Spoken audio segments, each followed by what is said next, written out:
to talk about. The first topic is the southern border. I want you to react here to Alexandria Ocasio-Cortez, play cut 61.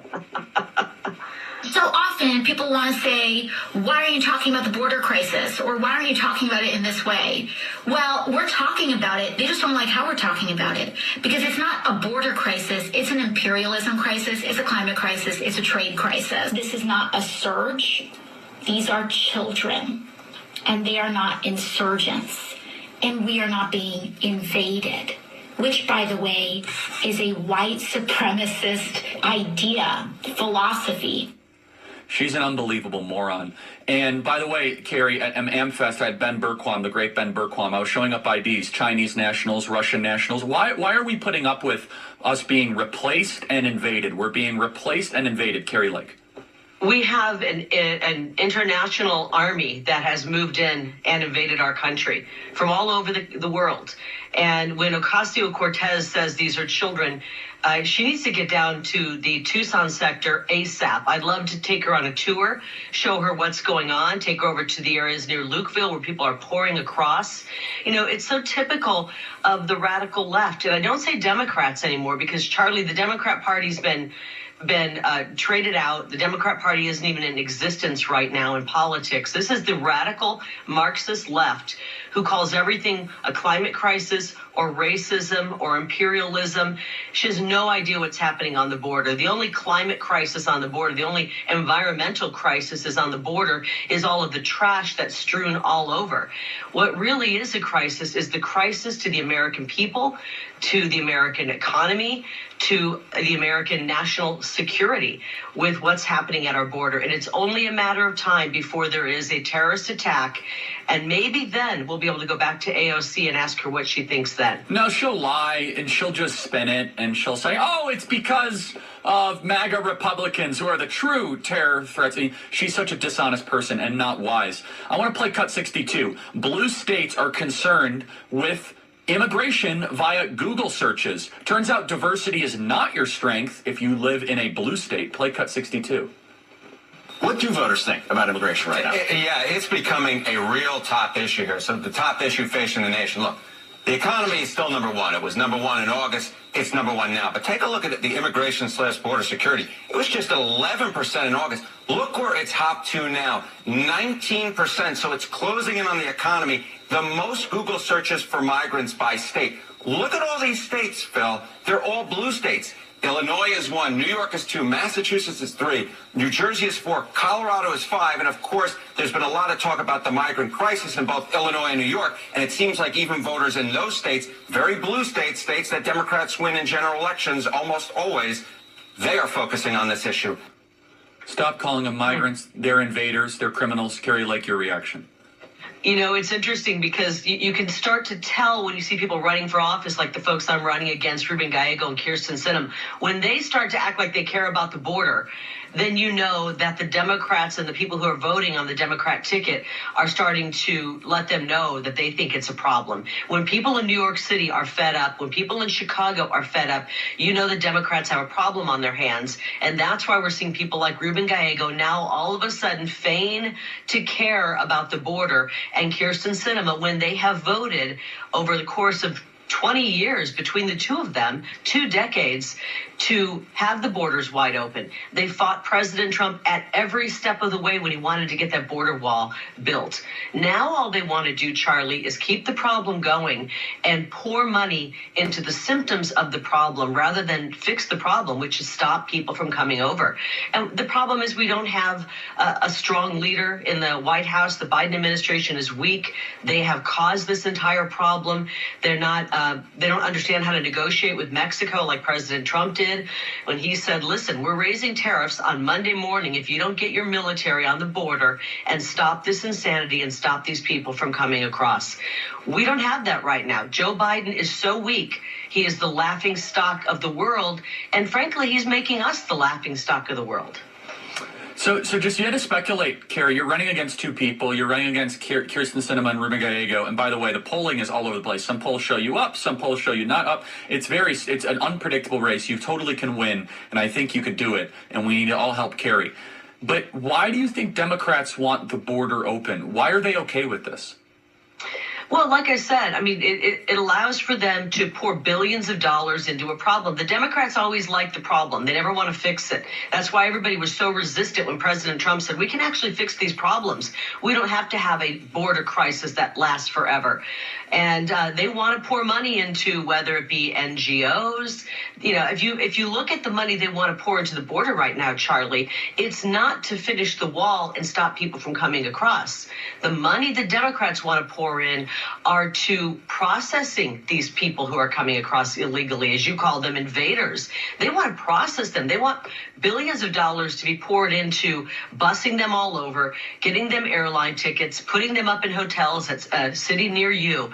They don't want to solve the problem. It's like if you have a severed artery, you have to fix that severed artery. You don't spend your time and energy mopping up the blood. You want to fix the severed artery. But the Democrats don't want to, because they love to pour billions and billions into problems year after year after year. That's how they operate. Yeah, and they want to replace the Native American population. They hate us. They hate white people. They want third worlders in. The whole thing's about replacement. And voting. I mean, they need new voters, because let me tell you, the American people are waking up very quickly to the dead-end, destructive policies of the left. They know that it doesn't work. They know that our economy is in the toilet. They know that national security-wise, we're in a world of hurt, that on a world stage, in the global setting, we're on the verge of World War III. They see what's happening to their children at school, being indoctrinated, and all kinds of other psychological abuse being heaped on them. They see that the America is faltering right now, and they recognize it's Democrat policy. And so the Democrats have to bring in some new voters, and they're going to try to get these people lined up and ready to vote. Kyrsten Sinema voted to give illegal immigrants the voting rights in this country, and she wants all these people to be able to vote, as does Ruben Gallego, who wants asylum for everybody. This is outrageous. There's no compassion from these people for the American people. I have compassion for the American people who are struggling right now. They're struggling in an economy that doesn't work. They look at the government that has been overtaken by a bunch of frauds, and they're watching the government being weaponized against them. They're watching what's happening to their children, and they don't like the direction our country is going. So, I mean, I want to play a piece of tape here. Heart Attack Shrek, John Fetterman, has been a big surprise recently. Play cut 19. If you look at the numbers, it's almost 270,000 encounters, and that's a lot. It's not xenophobic to have a conversation about border security. So what's going on here, Kari? I mean, for Fetterman, I mean, by the way, that's a whole nother topic and issue.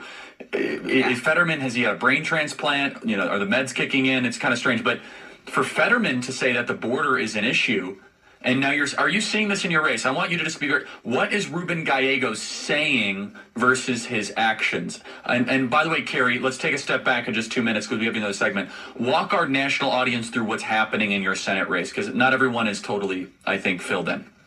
Okay, yeah, I'm just as perplexed by you at John Fetterman. He's said a few things that make sense recently. And hey, listen, if he's waking up, that's great. We need to wake more Americans up. And I even think some of the Democrats are going to eventually come on over and vote our way, because they don't like the direction the country is going. This Senate race is so critical. This is the actual majority in the Senate hinges on Arizona. We have a great opportunity to pick up a Senate seat, take it out of Kyrsten Sinema, who's putting on an act saying she's now independent, even though she votes with Joe Biden 100% of the time since becoming an independent.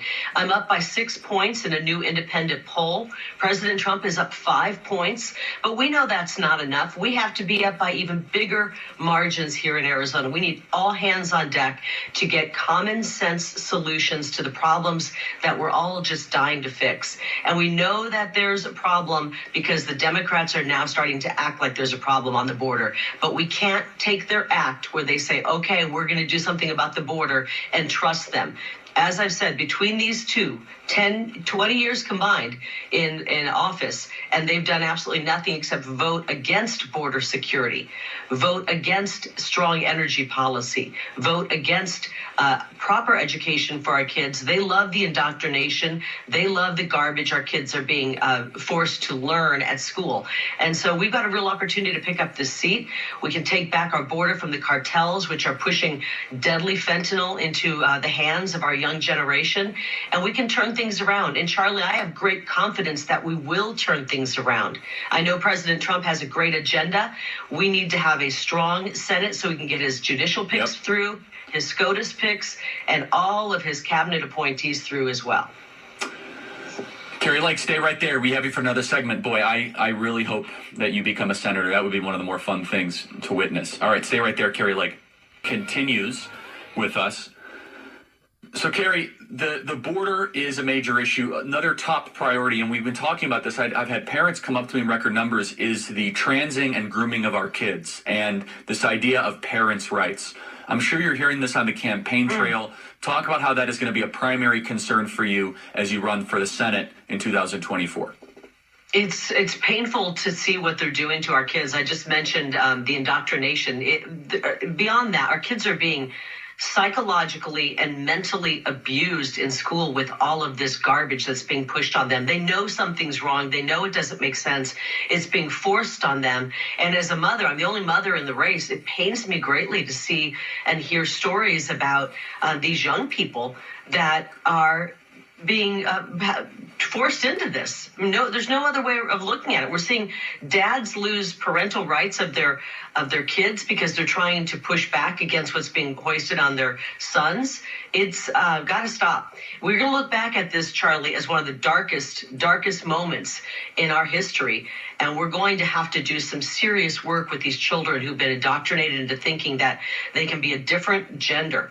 This is a mental illness that's being pushed on our kids. And as a mother, I'm greatly concerned about it. And it's not just me. It's people who come up to me on the campaign trail. You know, I have a real... I'm blessed, I should say. I'm very blessed because I have a relationship with the people of Arizona that I've had for 3 decades after being in their homes as an honest journalist and then running an incredible campaign for governor where I talk to more Arizonans than probably any other politician in the whole country and talk to more people because people know me and they come up and talk to me.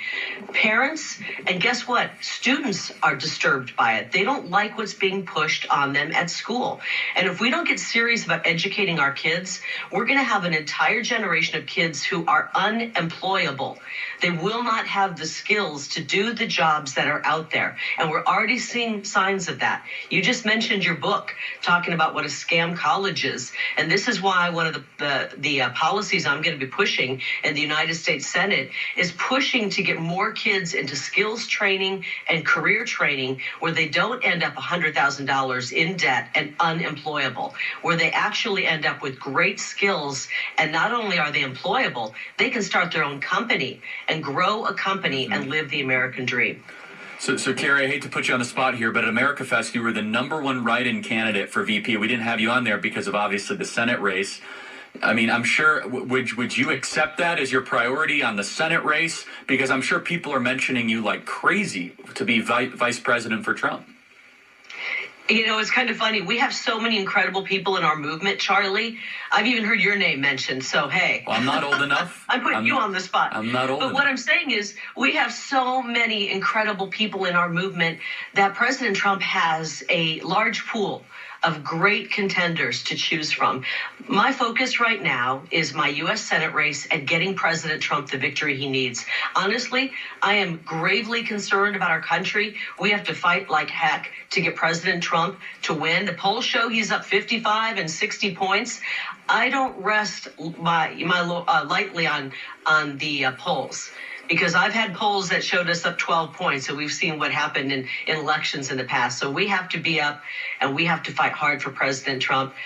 He'll pick somebody great. Whoever he picks, I'm going to get behind and support. Would you be sad if he picked Nikki Haley? I don't think he will. I really don't. I don't think that he will. I think that she has gone over to the dark side. She's part of the warmonger movement. The Republican Party, you know, I've got a big alert to tell everybody, is no longer the party of the warmonger. Yes. And so I don't believe that. I think he would pick anybody over her, because I think that she has gone that far over to the dark side. So no, I don't think he'll pick her, but I don't know. We'll have to ask President Trump. They're trying to make that a story, aren't they, to try to bolster her numbers? No, I know some people that were lobbying him very hard the other day. I just want President Trump to come out and say decisively, no, I'm not going to pick Nikki Haley as VP. Kari, we're behind you 100%. Really glad what you're doing. People are excited. You could be a U.S. Senator. We need to help you out. Arizona, the future of the whole country comes down to Arizona. God bless. Happy New Year. Thank you, Kari Lake. Thank you, Charlie.